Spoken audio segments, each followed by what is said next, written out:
Ladies and gentlemen, good day and welcome to Global Health Limited, also known as Medanta Q4 FY23 conference call hosted by Motilal Oswal.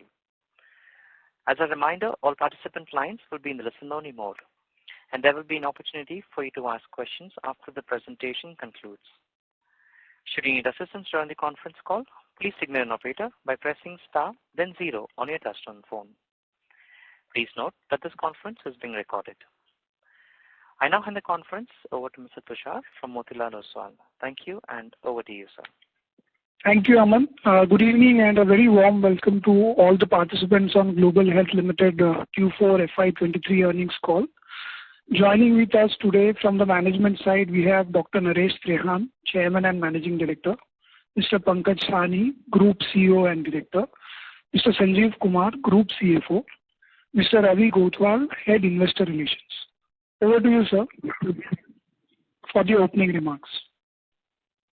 Good morning to all of you. Good evening to those who are in the evening zone. And welcome to Vedanta's Q4 FY23 earnings call.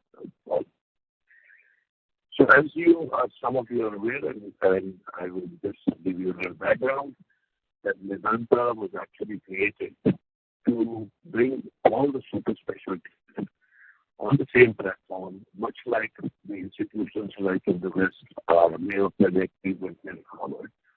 And having done that, started our journey in Gurugram, it was 2009, end of 2009, early 2010.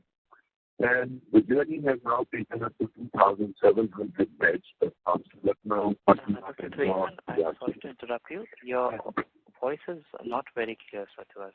Noida is under development and will be coming live in the next year. Dr. Trehan, I'm sorry to interrupt. Actually, focus still always. Ladies and gentlemen, we request you all to please remain connected while we check the connection for Dr. Trehan. Request all participants to please be on the line. Thank you.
Ladies and gentlemen, thank you for patiently waiting.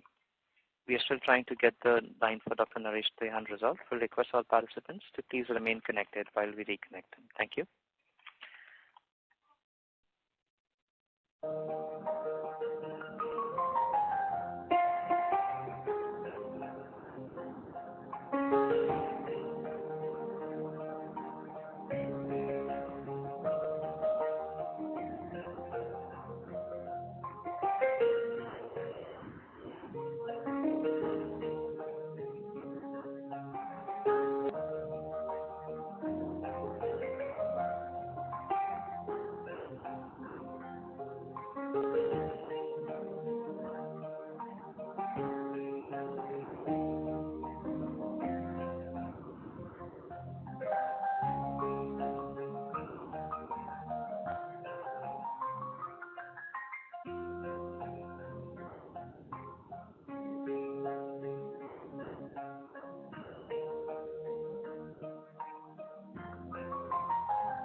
Ladies and gentlemen, thank you for patiently waiting. We have the line for Dr. Naresh Trehan connected. Sir, over to you.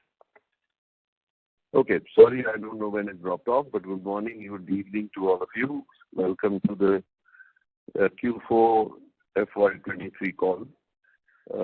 So basically, I wanted to give you a little background. Most of you may be already familiar with it. But as you know, we created Medanta as a very specific platform to bring all the super specialists on the same platform and be able to deliver collectively the highest end of care. So we started our journey in Gurugram in 2009, early 2010. And now we've grown to 2,700 beds across Lucknow, Patna, Indore, and Ranchi.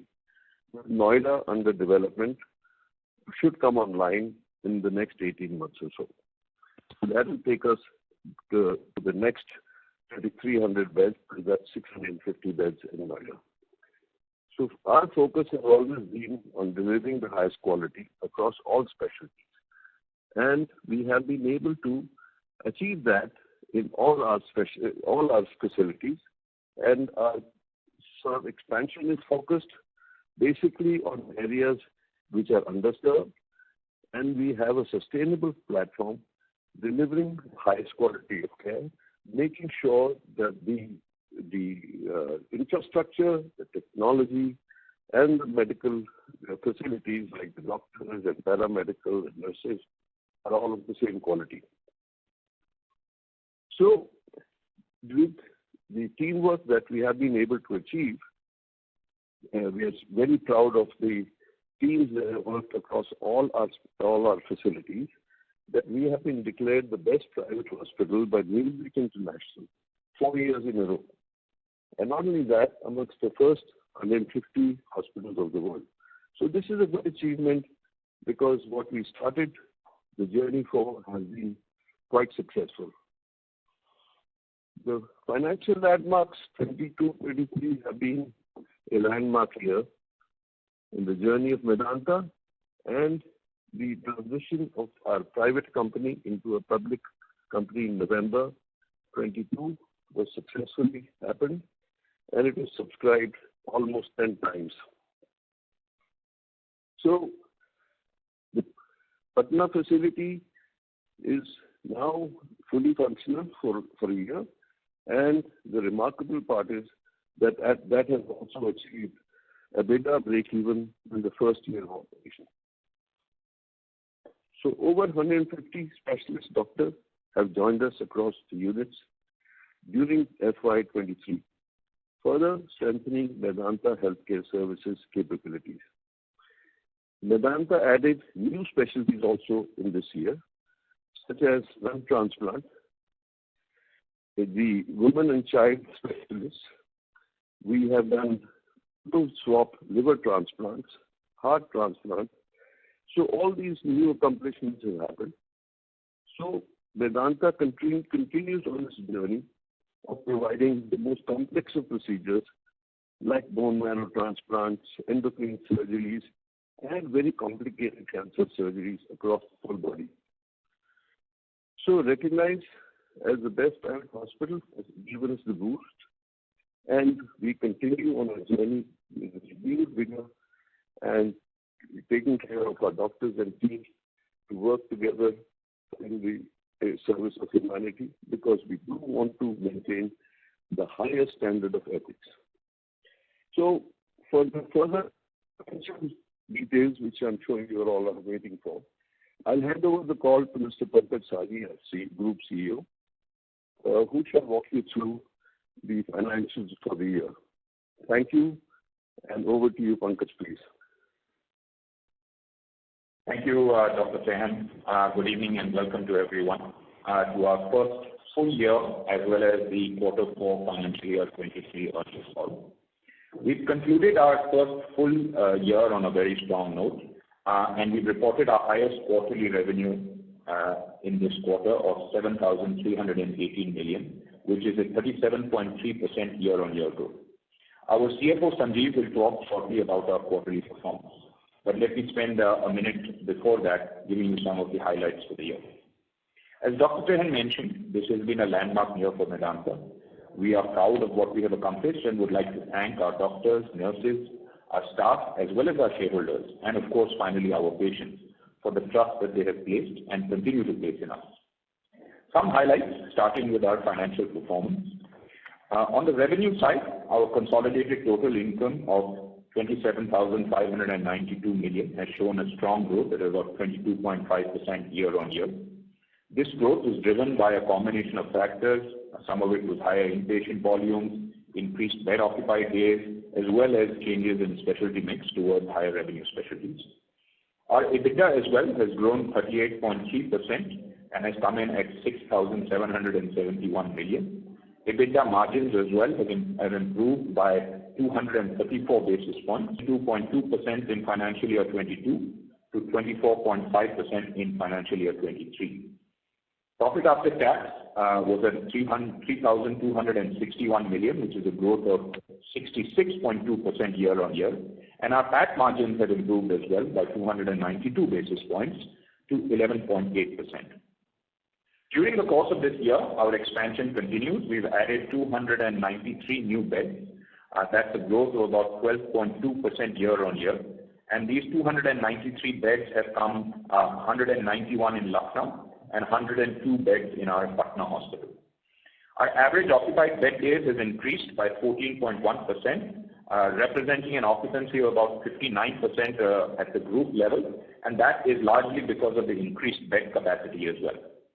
Our ARPOBs have grown as well to about 59,098 in FY23, and this, as I mentioned earlier, in line with the revenue increase, is driven by contributions from higher complex specialties such as cardiac, GI, cancer, and neuro. Inpatient volumes have increased by 32%, and outpatient counts have increased by 15.4% in FY23 as well. When it comes to the breakdown of our developing hospitals, which is largely Lucknow and Patna, our revenue share has increased from 18% to the group in FY22 to 27% in FY23, amounting to 7,426 million. And the developing hospital EBITDA share has increased from 16% in FY22 to 32% in FY23, amounting to 2,159 million. So we continue to de-risk and diversify our portfolio from a single unit in Gurgaon to multiple units across the country. Medanta Patna, Dr. Trehan mentioned as well, has shown phenomenal growth during the course of the last year. We started our inpatient operations in January 2022, and we have delivered a revenue of 1,707 million in financial year 23. And once again, Medanta Hospital has been able to achieve EBITDA break-even in its first full year of operations. So we're very pleased with the performance in Patna. You'll recall Lucknow also had been able to achieve EBITDA break-even in its first full year of operations. When it comes to our international patients, our revenue has increased by 68% to 1,564 million, and that, of course, is driven by higher realizations as well as increased volumes post-COVID from countries such as Iraq, Nepal, Bangladesh, as well as the CIS countries. Our in-house OPD pharmacy business, which we had started a few years ago, continues to register strong growth. Revenues have increased 58% from 536 million in FY22 to 850 million in FY23. From a balance sheet perspective, a lot of good news. We became a net debt-free company. In fact, we've been able to generate a net cash surplus of 4,692 million at the end of March 2023. Cash proceeds of 5,000 million or 500 crores, which came in from the IPO, out of which 3,750 million utilized towards debt repayment were completed in April of 2023. During the year, we've also incurred capital expenditure of about 2,846 million, out of which 659 million has been incurred towards our ongoing Noida hospital construction project. One very important highlight, Medanta continues to generate very strong operating cash flows, very robust EBITDA to cash flow conversion of about 95%. So overall, on a balance sheet point of view, our balance sheet remains well capitalized. We're well positioned for the funding of the future expansion as well as the growth that we see coming. A few developments during the year in addition to the financial numbers that I would like to share. We've been very focused on ensuring that we execute the plans and strategies that we've outlined for each of our units, and I'd like to share a couple of updates. The first one is around bed additions. As I mentioned earlier, we've added a total of 293 new beds, which is a growth of about 12.2% in bed capacity. At Lucknow, strong demand resulted in us bringing forward our bed expansion plans a little bit. We added 191 beds, out of which 126 beds were added in the last quarter of financial year 23. Patna as well has seen bed additions. We've added 102 beds, including 29 new critical care beds during the course of the year. Both these facilities will see bed additions in financial year 24 as well. In fact, some of those bed additions and operating room additions are already underway. We've also launched some new specialties and new services over the course of the year. At Gurgaon, we started our lung transplant program, already completed 6 successful lung transplants. We have, in fact, one of the leading chest specialty departments that comprises leading clinicians in lung transplant, chest surgery, respiratory, and pulmonary medicine, collaborating together to deliver some of the highest quality care in chest care services. We've also launched our mother and child specialty, both in Gurgaon as well as in Lucknow, and we've further enhanced some of our cancer care with advanced treatments in bone marrow transplant, endocrine surgery, etc. in Lucknow. Our Patna facility also continues to add specialties as we speak and continues to expand its operations. New technology added in Gurgaon includes the Da Vinci robot. We've added one of the fastest CT scanners in the world in terms of next generation sequencing and molecular work. We've also added that, so strong focus in on some of the cancer care in Gurgaon. We've also added a new Edge LINAC machine, which I think is only the 3rd or 4th in the country in our Lucknow facility, and we will operationalize this by the first quarter of FY24. In terms of our ongoing digital transformation, we continue to enhance our existing clinical applications, which include the e-clinic application, which enables our patients to book online appointments as well as access their medical records from anywhere in the world. Our Doctor EMR app, which allows our doctors to review their patients' records from anywhere as well as receive real-time clinical alerts, engage in real-time manner with their clinical teams. And this year we have developed a third application, which is an intelligent nursing application, which is used to identify critical and sick patients and support intelligent nurse staffing based on predefined parameters. Finally, and perhaps most importantly, as Dr. Prehan mentioned, we've added over 150 full-time super specialist doctors during the year, including some well-known names like Dr. Randeep Guleria, chairman of our respiratory and internal medicine in Gurgaon, Dr. Gagan Gautam and his team of robotic uro-oncology specialists, various doctors, including Dr. Khilani, Dr. Ittam, Dr. Rastogi, in terms of our pediatrics, OBS, gynae, and neonatology specialists in Gurgaon, as well as Dr. Neelam Vinay and her team of experts in mother and child care in Lucknow. We continue to strengthen our large pool of medical, surgical, and radiation oncologists with the addition of senior faculty across Gurgaon, Lucknow, and Patna, and we continue to scale up in newer facilities with the addition of over 50 doctors in Lucknow and over 35 senior specialists in Patna. Over the past 3 years, that's financial year 20 to financial year 23, Medanta has delivered consistent financial growth. Our total income has grown at a compounded annual growth rate of 21% over this time period, while our EBITDA and profit after tax have grown at a compounded annual growth rate of 43% and 108% respectively.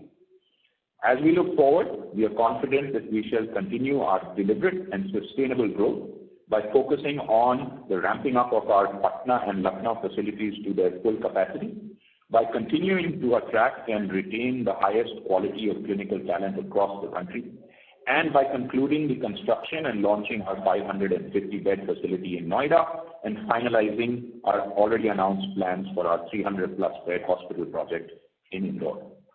With that, I will hand over to Sanjeev to discuss our fourth quarter financial performance.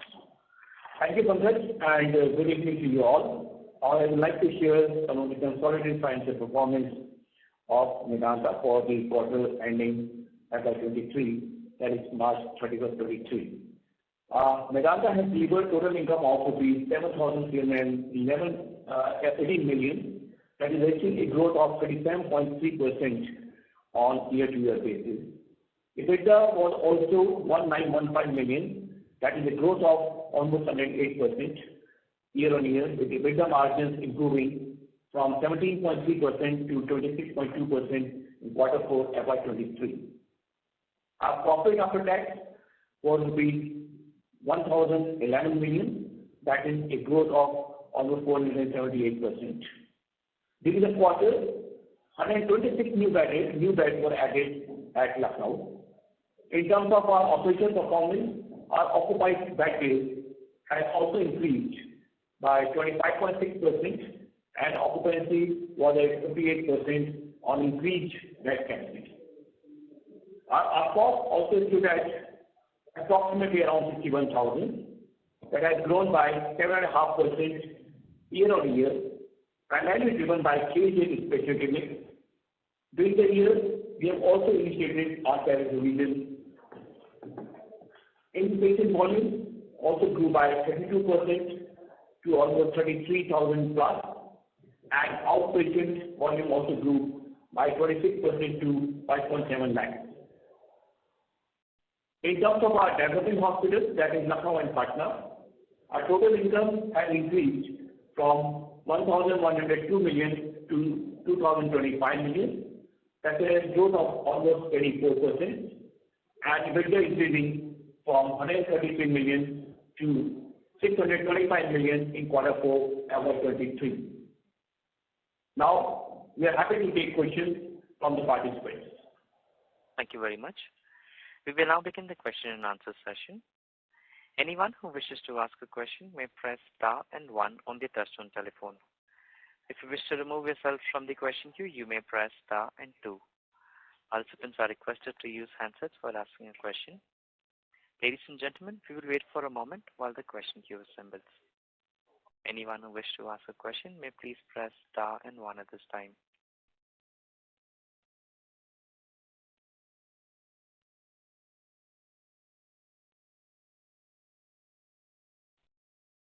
First question is on the line of Dinesh from White Oak. Please go ahead. Yeah, thank you for the opportunity, and congratulations on good operational performance. First question, sir, is that in April first week there was an article about Gurgaon administration wanting more beds. So, if there is any update on that? I'm sorry, let me just clarify the question. You were saying that the Gurgaon administration, do you mean the Medanta or do you mean the government administration? No, so in April first week, there was an article which had said that instead of 5%, 20% beds in Gurgaon for, so if there is any, and then I had checked that thing with you and you had said that, we are going to, as per our obligation, we are only obligated to provide 5%, and we are going to dispute this 20%. So, have you exchanged anything, communication with the administration, and what is an update on this? Yeah, so I understand the question now. Thank you. Sorry. So, in terms of the requirements and any notification or information from the government, there has been no change in the course of the last several months. Like you mentioned on the call and like we have constantly reiterated, we continue to abide by the terms of our lease as well as the terms of the allotment ad that was there, which mentioned that 5% of the beds should be reserved. We do service whatever requests come to us in this nature from the government authorities. We have not seen any significant uptake or any significant change in the volume of patients coming in from the underprivileged category. So no real significant impact on anything thus far. So in the Gurgaon facility, right now you are providing only 5% of the census beds free of cost. So the terms of our allotment require us to service up to that much at present, and for the starting of the hospital, we have never received that high of a number. So we continue to provide whatever service in terms of whatever patients come to us, we do service them. but there are certain requirements that the authorities have to refer the right kind of patients, etc. to us. So as and when they come in, we service them up to that number, yes. Understood. And just to understand, when you report the KPIs like occupied bed days and ARPOB, for example, for Gurgaon facility, the occupied bed days would include whatever bed days you have provided to this section of the population, right? That is correct.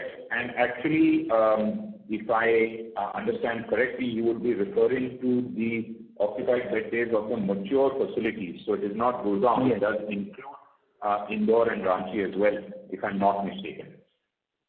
Understood. No, what I'm asking is whatever it is not shown net. You are showing occupied bed days, ARPOB, everything is gross of the beds that you are obligated to provide for the EWS section, right? Absolutely correct. Understood. Okay. Thank you for that. And then on slide 44, which right-hand side, there is this exhibit which talks about capacity from 2697 beds to 4,000 beds. So can you just refresh in terms of, each project? You have mentioned the beds, but in terms of timelines and in terms of capex spend, can you just give us a refresher on this slide, please? Sure. So let me do the following. Let me just very quickly walk you through the bed numbers that you see on this graph, and then I'll hand over to Sanjeev to give us a little bit of an overview on the capex. Let me start with our Gurgaon facility. Actually, somewhere in the slide presentation, it is also mentioned we are currently undergoing two major projects within our Gurgaon facility. One is the development of our mother and child floor. We will be adding about 30 beds or so into that area that will include operating rooms, a neonatal ICU, etc. So that should be about 30 beds. We are also in the process of renovating our complete oncology services in the unit. So we would be adding in approximately 50 beds of medical oncology daycare services. That is a renovation, so it's not a new build as such. So that is the first major capex that is happening in our Gurgaon unit. The second aspect is our Lucknow facility. Our Lucknow facility as at March 31 is 601 beds. That includes about 200 beds plus of critical care, as well as about 12 operating rooms. We added in about 7 operating rooms in Lucknow during the course of this year.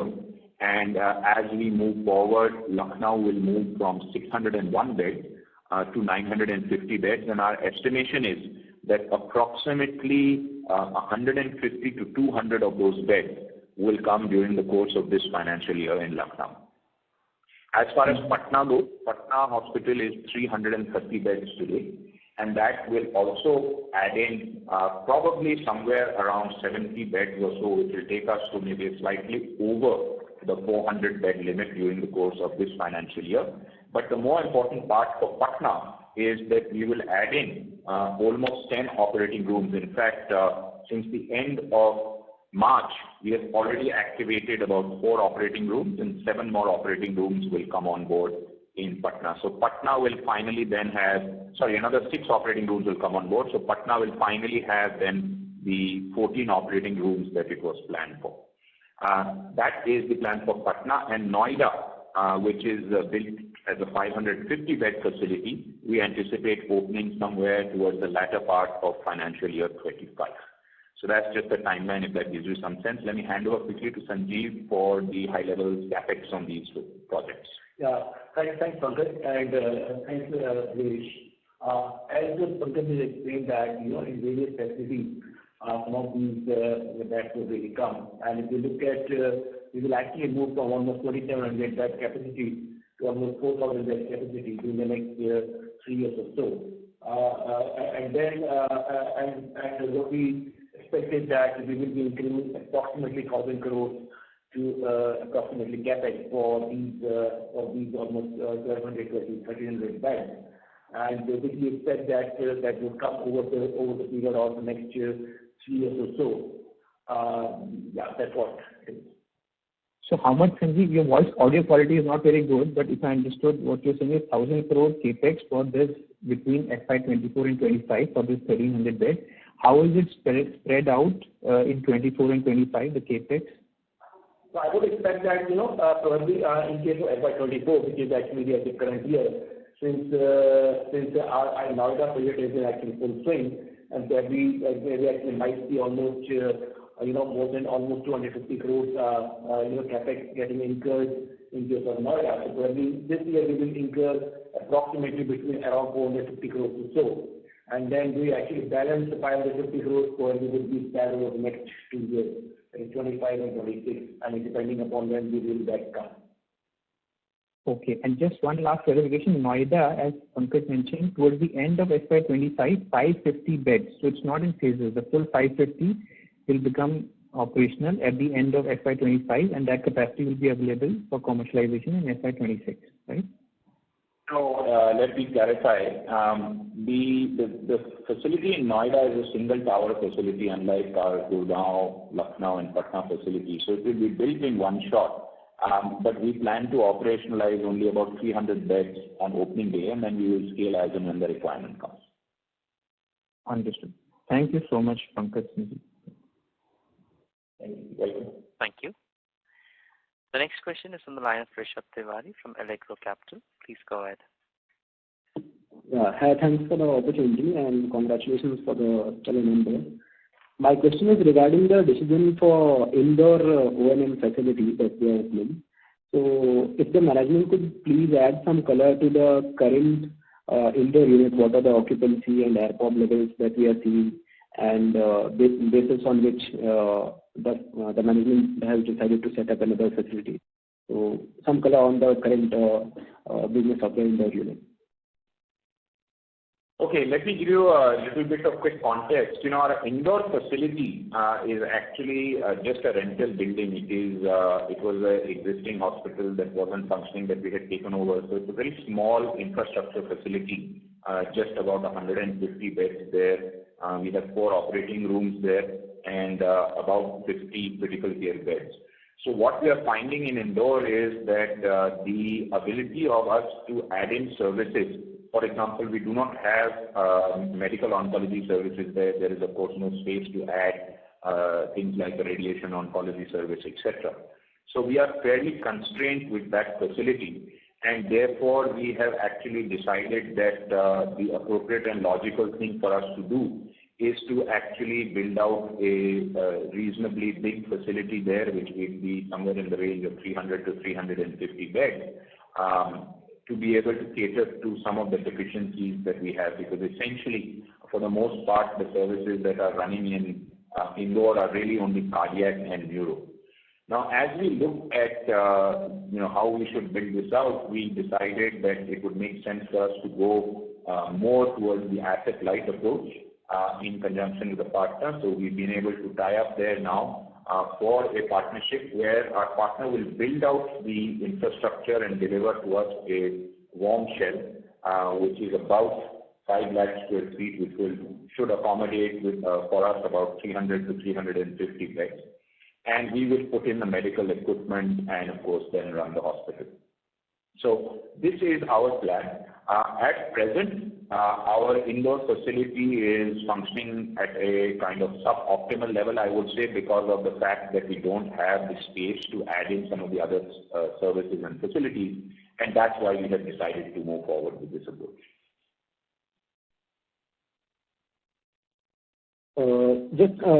If I could have a ballpark number on the occupancy or ARPOB level? So we don't report out the financial data in terms of the indoor facility separately. What I can tell you is that if you look at the ARPOB levels that we are able to achieve in indoor today, just with a couple of specialties that are there, it is probably about 40 to 45% lower than our Gurgaon facility that we have, and we see occupancies there more or less on a similar line. Fluctuates a little bit depending on the season, because it's more of other than cardiac neuro, a lot of the care is secondary care.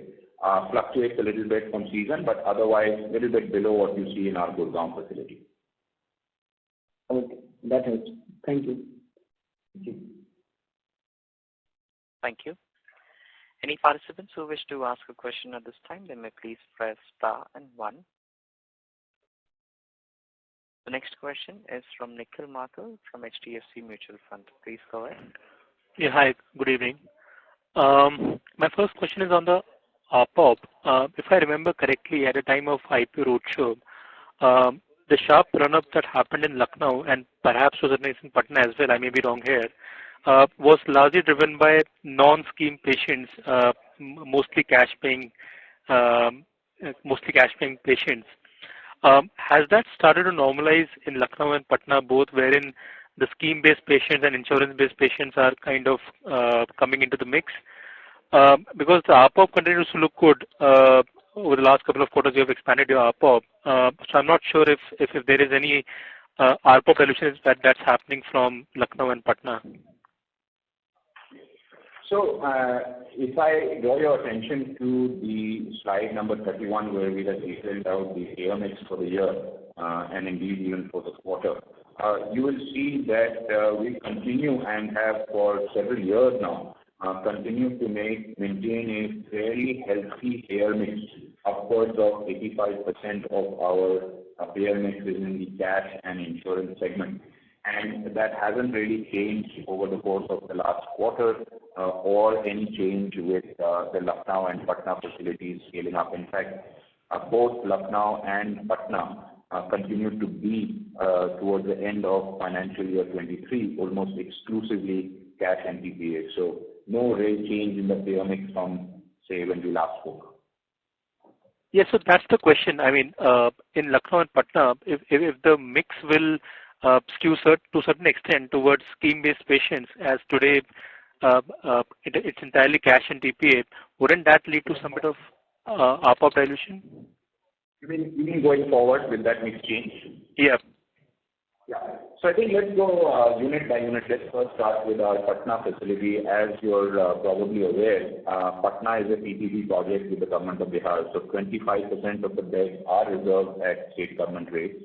We do believe that while we have been working with the government to get those activated, that hasn't yet activated. We do believe that will get activated in the first quarter of this year. So you may see some ARPOB dilution in Patna specifically because of the PPP project scheme-based patients coming into play.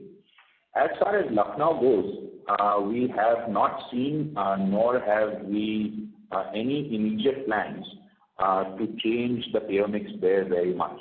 Obviously, as we continue to scale up, we will keep reevaluating this at the appropriate time. But we don't see at present any major plans to change the payer mix in Lucknow. Got it. I think that's quite helpful. Also, my second question is slightly higher level. In the entire north to east belt, do you see any major bed additions happening by non-incumbents? I mean, I will include Medanta amongst the incumbents now, given its presence in 3-4 cities now. But do you see any major bed additions by non-incumbents, perhaps any player from south or west that you might be seeing?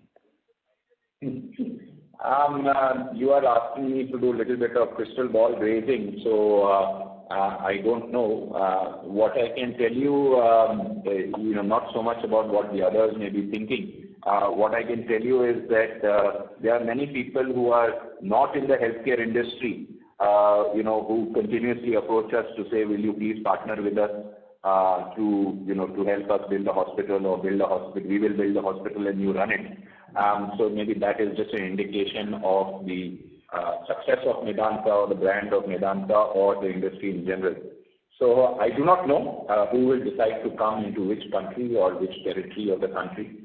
But what I can tell you is that there's still a huge need for capacity build out across many parts of the country. So the more people that are invested in the success of the healthcare industry, I think the better it is. Would it be safe to say that at least for next 2 to 3 year horizon, even if someone tries to enter, I mean, it takes a few years to kind of set up an hospital, at least if the incumbents are kind of sorted on supply-demand balance? Yeah, I think you have to see 2-3 factors, right? One is obviously you can't produce a hospital out of thin air, especially any hospital of meaningful size and quality. takes, at least 3 years or so to build if you're starting from scratch. I also don't have too much visibility on, hospitals which are ready-made and are just waiting to be taken over for somebody to run. So you're absolutely right. It takes a certain amount of time to put up this kind of infrastructure, especially in terms of quality infrastructure. But let's not forget that's in some ways still just the easy part, right? After that, you have to actually hire the doctors and nurses and get the clinical talent to be able to operationalize and run the facility. So we have been fortunate. We have done very well to be able to break even both Lucknow and Patna within 1 year of starting operations, but that is not a normal trend.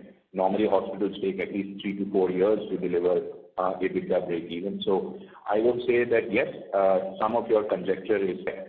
And the other thing is that I don't see too much construction actually, underway beyond what we have been doing. So I can't pinpoint that there is any specific asset that is likely to come on board in the immediate future. So yes, that is a correct assumption, I would say, from your part. And as far as the supply-demand mismatch goes, the northern part of the country is still hugely underpenetrated, whether it's UP or Bihar, Haryana, even NCR still has a lot of scope. So a lot more to be done, I think. Right. That's pretty helpful. One more is on ALOS. If I look at versus pre-COVID levels, I have some data possibly from your DRHP. The ALOS used to be 3.9 days, somewhere around that in FY19, and currently it's trending around 3.3, 3.2 days. Can you give some color? What's happening here? What's changed? Sure. You're absolutely right, with one exception. If you look at our ALOS over the years, and I'll just quickly flag out some of the numbers, in financial year 19, FY19, it was 3.9. We were able to reduce that very actively in financial year 20 to 3.5, and I'll talk about that in a minute. It bounced back up in FY21 to again 3.9, then 3.8 in FY22, and we have been able to bring that back down in FY23 to 3.3. Now, we had actually started some of these initiatives in financial year 20 just before COVID to actively work on bringing the ALOS down. And that benefits patients, that benefits the hospital. So we work with some of our surgical specialties to say, instead of admitting the patient the night before, can you admit the day of surgery? Instead of trying to get the patient to get discharged the following morning, is it possible, if the doctor does evening rounds, to discharge the patient the same day, later in the day itself? So we did work on ALOS reduction, on efficiency, etc. These are standard improvement metrics. And it's good for everybody because we get the patient home, they're able to possibly even close down some of the wards at night to save some operating costs. And we felt that was the right thing to do. We have reactivated some of that work in FY23 after COVID has gone away. And so we do see some amount of ALOS reduction on an intentional manner. The other thing that's very important to keep in mind, especially in context of the Medanta group, is that we have a very high percentage of cash and TPA patients. And we have seen that cash and TPA patients are obviously keener to get home sooner as compared to the scheme patients who tend to have a little bit of a longer length of stay. So these are some of the factors that could be leading to the lower ALOS that you see. But active strategy was implemented in FY20, active strategy has been implemented in FY23, and we will continue to do our best to get our patients home as soon as possible. Right. So it's a right deduction, right, that while your occupancy might look lower versus some of the peers that report Delhi NCR-centric numbers, but that gets offset by ALOS, right? I mean, the focus is more on the right efficiency in terms of getting the ALOS right, which might be at the expense of what occupancy numbers we are able to see. That's right. I mean, if you look at the, just the basic mathematics, right, obviously the RPOPs as well as the occupancy levels are a function of the volume of admissions and the volume and the length of stay. And like I said, some of the scheme patients tend to stay a little bit longer because, frankly, they're not too concerned about who's paying for their stay. We've seen this even in our Gurgaon facility. Scheme patients for the same specialty do tend to have a little bit of a longer length of stay. So You're right. The deduction that you did is correct. You do see differences in occupancy levels, in ARPOB, but the real thing I think that we should be looking at, frankly, is how the volumes have grown in terms of the absolute amount of inpatient additions or admissions or discharges, and more than even ARPOB, the average revenue per patient, which gives, I think, a slightly better perspective on what each patient is actually paying. Got it. And just one final question, just a kind of a bookkeeping type. When I look at your operating beds to capacity beds ratio, it is somewhere around 75-76%. Once all these bed additions laid out in the slide in investor presentation that happens, should we assume the same percentage of operating beds with denominator being the capacity beds?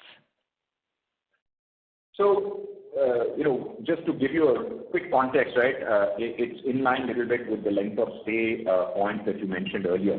We do, and we have realized this, in fact, after building Gurgaon, we realized it, several years ago, that there is a very strong focus in our systems to actually deliver a huge number of daycare beds, because we have a lot of people who come into the system during the course of the day who may not stay at night. So if you look just at our Gurgaon facility, you would have maybe almost 300 or 400 beds on the daycare side, which is, the size of a pretty large hospital itself. So we cycle through these patients, whether it is endoscopy daycare, emergency, chemo daycare, dialysis, etc. And we've seen that they're able to actually deliver high quality care in this model. So we feel good about this kind of daycare model. We feel that as we build out the other units, we will continue to maintain a fairly high daycare to census bed ratio. But it does differ depending on the city or the area which you're in. So there are some nuances depending on where patients come in from. Some of our patients in our Gurgaon or our Lucknow facility may be traveling from further away, so they may struggle with the ability to stay outside of the hospital. When you look at our Patna facility, it's located in the heart of town, so there's plenty of options for people to stay. So these things do make a difference. But in general, yes, we will try to maintain a fairly high daycare to overall bed ratio. Understood. Thank you so much and all the best. Thank you. Thank you. Ladies and gentlemen, in order to ensure that the management is able to address questions from all participants in the conference, please limit your question to 2 per participant. If time permits, you may join the queue for any follow-ups. Thank you. The next question is from the line of Amit Kadam from Canara Robeco Mutual Fund. Please go ahead. Yeah, good evening, sir. So I have a couple of questions. So I'll start with this. Amit, can you please use the handset? Your voice is not clear. I'm on handset. Okay, then can you speak? I'll try. Yeah. One second. So I have a couple of questions.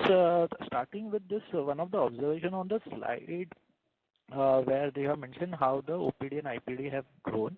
In this, I guess it's slide 39. So your IPD volume growth was lower sequentially, quarter on quarter, which my understanding about the subject is that usually quarter 3 is little lean quarter, and then quarter 4 is a kind of a normal quarter. Still, our IPD volumes were sequentially lower. Any particular reason to it? That's point number 1.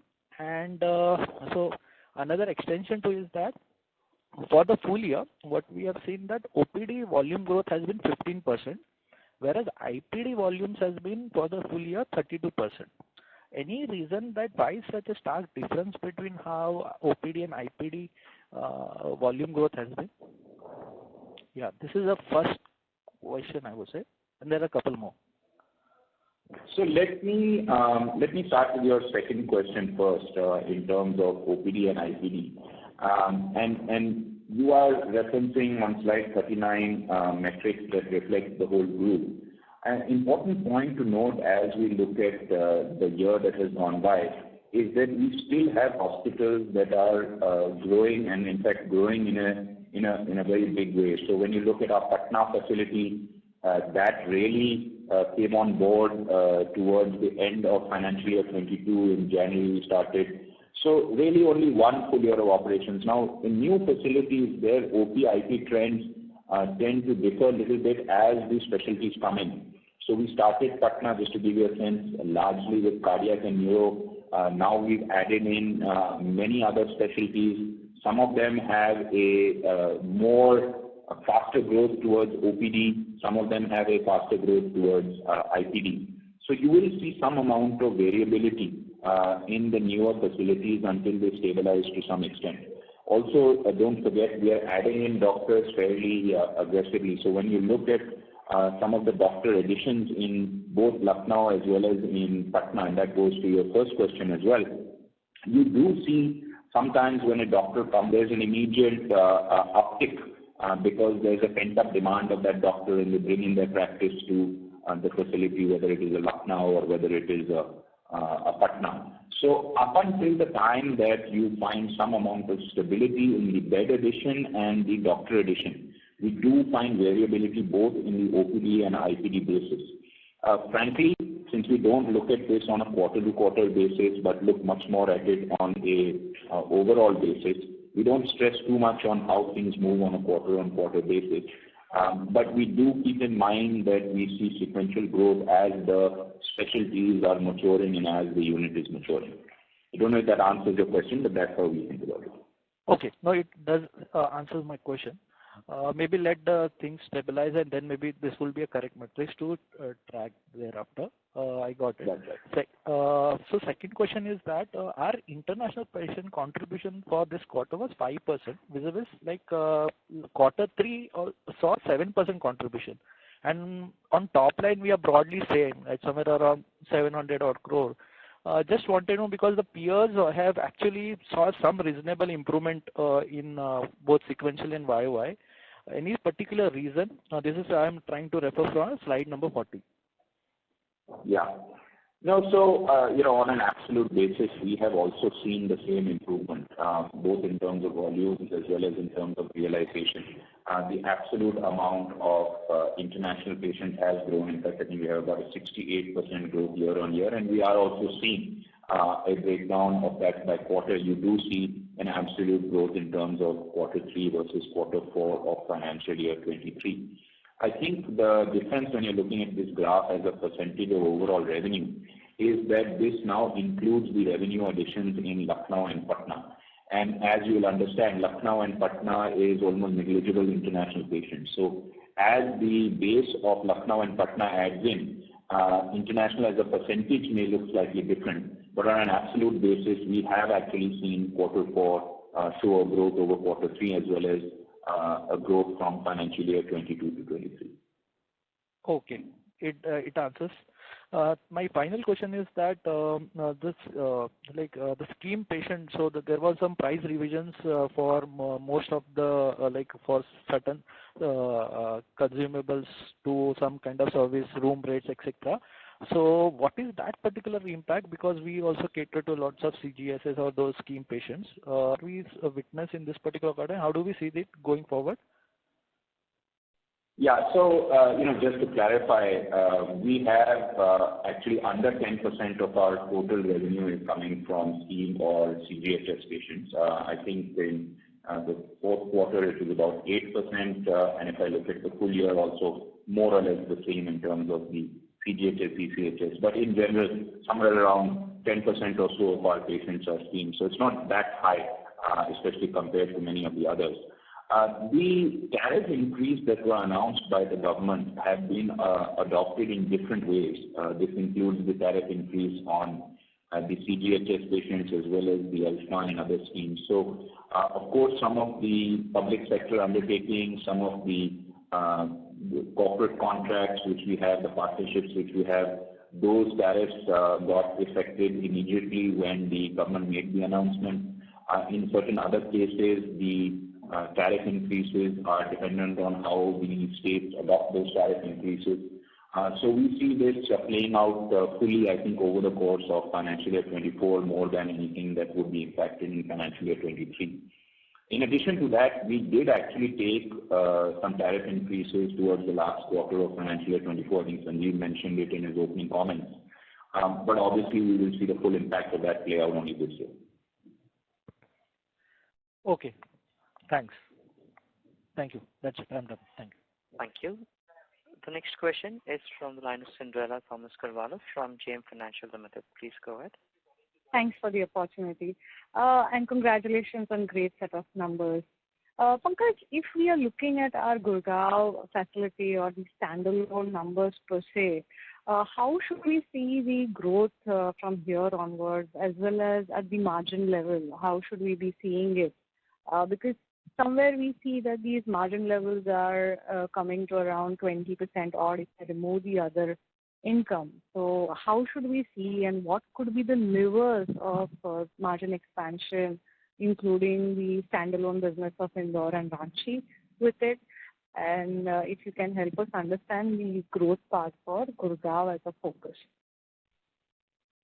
Yeah, so let me give you a couple of thoughts, and then I'll ask Sanjeev also to clarify because there's some confusion amongst the community on the true definition of other income and what's included and what's not included. But let me just first give you a couple of thoughts in terms of conceptually. See, when it comes to the growth opportunities in terms of volumes and in terms of the levers that are there for Gurgaon or the NCR market as first of all, if you do note, we've added almost about 80 doctors at the senior level across our mature facilities, and many of those doctors coming in towards the second half of this year. So there has been a very definitive understanding that given the demand that was there, that we experienced during the course of COVID, given the responsiveness of various clinicians who want to work for us. So we have added in a significant clinical talent pool in our Gurgaon facility, and you will see that continuing as we move forward in financial year 24. So the first aspect is that there's new services, new clinicians, mother and child coming on board as an example, lung transplant, chest surgery coming on board is another example. So we are adding in the clinical firepower in Gurgaon, and we do expect that to start taking effect in the coming months and years. The second aspect is that we are doing some amount of realignment. As I mentioned, we're adding in about 30 beds of mother and child, 50 plus beds of premium cancer services. So we are looking at how we reorient some of the care that we delivered, including looking at how we can think about more day care, better utilization, reduced ALOS, etc. In our Gurgaon facility. So those will be all positive levers that should add to the top line and volume growth in the facility. As far as margin goes, there are of course 3-4 levers there. The first one, as I mentioned in the question before, was on tariffs. We hadn't taken very significant tariff increases for several years. Some of that was because of COVID, but in general, we are reasonably conservative on the pricing that we have. We have triggered that exercise in Gurgaon more significantly in January, February, March of this year, concluding in actually towards the end of March, middle of April. So we will see some impact of tariff, which should be positive towards the margin side in financial year 23. We also continue to look at how we can increase our operating efficiencies, whether it is our material cost efficiencies or the employee costs. Some amount of additional costs this year vis-a-vis last year's because of COVID, of course, have come in on sales and marketing. Obviously, with COVID, we didn't do much sales and marketing, and we were also trying to conserve the cash and the costs there. So that some of that cost has come back. But also very important to note that when you look at our mature facilities or our GHL facility, this includes all the corporate costs. So we don't actually report out the corporate costs separately, whether that is employee costs or other shared services costs. So that's fully loaded in on Gurgaon. And to that extent, the margin is a little suppressed in Gurgaon vis-a-vis that apportionment which you would see across all the units in a normal case. So these are some of the factors that may be impacting what you're looking at in terms of the numbers as you try to dissect them. And then also on the other income, it's not all interest income which should be taken out. I think Sanjeev will give you a very quick overview as to what is really other income and what is actually really just normal hospital income. Sanjeev. Yeah, hi. So I think, as far as other income is concerned, we have actually seen that other than the interest income, is also frankly speaking, also on account of the excess cash that actually we have been carrying for a good amount of time. But it also includes some of the income like rental income, which is some of the provisions which actually get written back, and those are also have been considered appropriately as part of the expenses earlier. Some of the things like sponsorship income, like this year, if you actually look at, you will find that sponsorship expenses are high. So probably that gets captured in your miscellaneous income. So it's actually captured, but the income is not captured there. Some of the revenue shares from food court, etc. I think somewhere we actually feel that these are all the expenses, these are all the incomes which actually wouldn't have been there had our hospital wouldn't have been in the operation. So I think so that's the reason why when we actually talk about we do include the other income as part of the overall EBITDA margin, and I think that we have been doing consistently. I think when we actually look at consistent basis, it really is the margins excluding interest income probably would actually go some kind of a lower number, or it will be more or less into the same region. And I think some of the reasons which that have been explained by Pankaj as well, largely in terms of the higher expense on account of sales and marketing expenses, including the facilitation charges, which are on account of the international operations. That's one. The second one is also some of the expenses like conference expenses, which I just said has gone up by almost, that also impacts us almost 2.2% increase in your traveling costs, etc. Some of those expenses have also increased. But yeah, those remain within, so the margin remains within that, within that region of approximately 22% or so. That's what our take is. Thank you for an elaborate answer. Just to clarify, Pankaj, you said 80 doctors senior doctors we have added at Gurgaon, right? Right. Along with all the bed addition that you mentioned. So all this cost is already in this number that we are seeing today? Yes. So, as you may be aware, the 80 doctors, by the way, just to clarify, include some of the senior additions at Indore and Ranchi. We've done that as well. As you're probably aware, most of our doctors are all on a full-time fixed kind of salary model. So yes, their cost will be fully captured in the P&L. Okay, this is very for the period that they have been here. Of course, and that full cost would really be reflected certainly in FY24. Yeah, thanks for that. And if I look at the overall new hospital margins, they are looking upwards of 30%. And if I try and understand, I mean, our Lucknow was already doing healthy margins, but can we conclude that even Patna is doing very healthy margins, at least in Q4 aspect? Or how should we look at it, if you can help us understand the Patna level EBITDA margin? So, Cinderella, you may be familiar with this from our last conversations as well. We definitely do feel that Patna has delivered fairly healthy margins in not only in Q4 of this last year, but also for the full year. We've been able to, deliver strong break-even in Patna. Obviously, the margins in Patna are not as strong as they are in Lucknow or even in Gurgaon, because it's still new and still upcoming.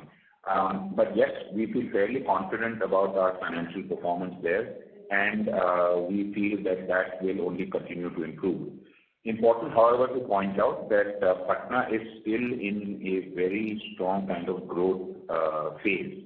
So unlike Lucknow, which I think maybe had a slightly shorter time to a certain scale, Patna continues to expand every quarter. So it's a slightly, more quarter-on-quarter scale up in Patna. And some of that is, of course, post-COVID, we didn't have, the same scenario which we had in Lucknow. So I think that it may be a little premature to look at Patna margins from any kind of a stable state.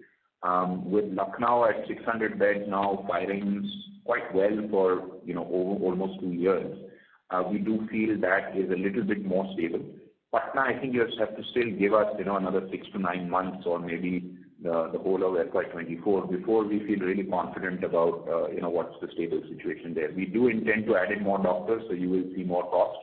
We do also hope that the doctors that have been added in will continue to kick in. And we are also adding in, very high-end, expensive equipment. So we may have mentioned this earlier. We've ordered the radiation oncology LINAC, and we will be starting our radiation oncology services hopefully in this quarter itself, but early this year. So all these things will come in. So Patna, you'll still see some bouncing around of margin. I think give us 6 months to 12 months to see some stability there. Thanks, Pankaj. We understand definitely that it's still year of operations and we are already at the breaking even in EBITDA. So of course we do understand your plan.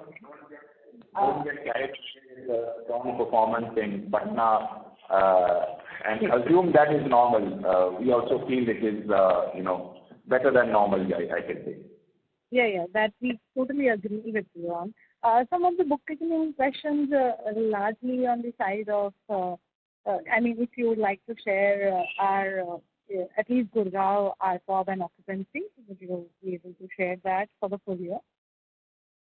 So, Cinderella, I think it's okay because we do have, I can see on the queue, a couple more folks to ask questions and we're already running a little late. I'll request, if we can set up some specific calls for any very detailed bookkeeping questions that you may have. If there's overall kind of questions which may benefit everybody, you can quickly ask them there. Otherwise, if there's specific points, we'll set up some time, Sanjeev and team will be able to walk you through whatever you need to kind of help you build out, I guess, the models which you're working on. No worries. Thank you so much. Thank you. A reminder to our participants, please press star and 1 to ask a question. The next question is on the line of Akash Dawada from Motilal Oswal Financial Services. Please go ahead. Yeah, thank you for the opportunity. I have just one question. What kind of locations would you look for inorganic opportunity apart from Lucknow, Patna, Noida? And your comment on valuation on such inorganic front?